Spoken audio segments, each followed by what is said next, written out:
না, একটা কথা বলি, আমি ডেফিনেটলি একটা পলিটিক্যাল পার্টির প্রতিনিধি হিসেবে এসেছি, কিন্তু আমার একটা অন্য পরিচয় আছে। আমি শিক্ষক, রাষ্ট্রবিজ্ঞান পড়াই, ছাত্র। সেই হিসেবে একটা কথা বলি, আমাদের গণতন্ত্রের সত্যি একটা অদ্ভুত দিক, অন্তত পশ্চিমবাংলায় যে গণতন্ত্রটা চলছে, জাস্টিসের জন্য রাস্তায় নামতে হচ্ছে। এতগুলো মানুষ উই ওয়ান্ট জাস্টিস করে নেমেছে, because there is no justice at all. মানুষ তাই ঠিকই, আমি যেমন সপ্তর্ষিকেও বললাম, ঠিকই এটা খুব আনফর্চুনেট যে বিচার চাইতে রাস্তায় নামতে হয়। আমাদের তো দেখতে হবে বিচার, কিন্তু বিচার চাইতে রাস্তায় নামাটা খুব আনফর্চুনেটলি এই রাজ্যে এই সরকারের আমলে হচ্ছে। এর আগে এই রাজ্যে বাম সরকারের আমলে হয়েছে। সাক্ষী মালিক, বিনেশ ফোগাট, তাদেরও রাস্তায় নামতে হয়েছে। আমি একটা কথা বলি, কখনো কখনো হয় যে এফেক্টেড পার্টি সরকারের ওপরে অনেক সময় খুশি থাকে না। বাম আমলেও হয়েছে, বর্তমান আমলে হয়, ভারতের সর্বত্র বিভিন্ন জায়গায় হয়। কিন্তু পশ্চিমবাংলায় এই আন্দোলনটা যে জায়গায় পৌঁছেছে এবং আতঙ্ক যে জায়গায় পৌঁছেছে মানুষের মধ্যে, তার জন্যেই মানুষ কিন্তু দলে দলে নেমেছে। আমি কোনো দলের নাম এই মুহূর্তে বা সরকারের নাম করছি না, করলে এখানে বসে বসে লিস্ট বানাতে হবে, সে তো ঠিক নয়।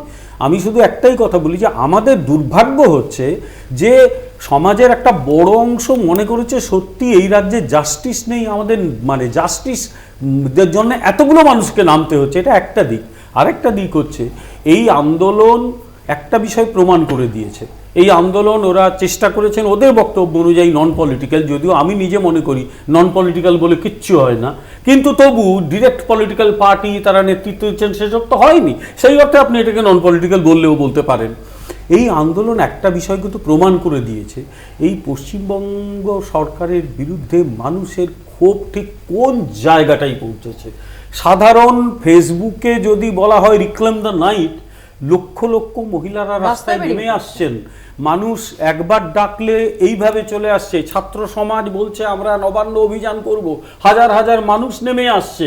তাদের মানে জল কামান দিয়ে ইয়ে হচ্ছে, বয়স্ক লোক দাঁড়িয়ে আছে, জল কামান দেবে দাও, আমরা জাস্টিস চাই, আমরা এখানে এর বিহিত চাই।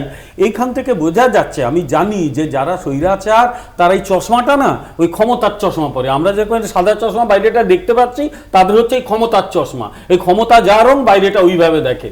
এখন কথা হচ্ছে যে এখনো যদি বুঝতে না পারে, বুঝবেন, আমি জানি পশ্চিমবাংলার যে সরকারটা চালাচ্ছে, যে দলটা চালাচ্ছে, তারা নিজেদের সেন্স হারিয়ে ফেলেছে ক্ষমতার জন্য। কিন্তু যেদিন বুঝবে সব শেষ হয়ে গেছে, ওদের বোঝা উচিত, একটা লাইনে শেষ করব, যে কতখানি আক্রোশ এবং ক্রোধ তৈরি হয়েছে মানুষের এদের সম্পর্কে। কিন্তু স্বৈরাচারীরা না বাস্তবটা বোঝে না।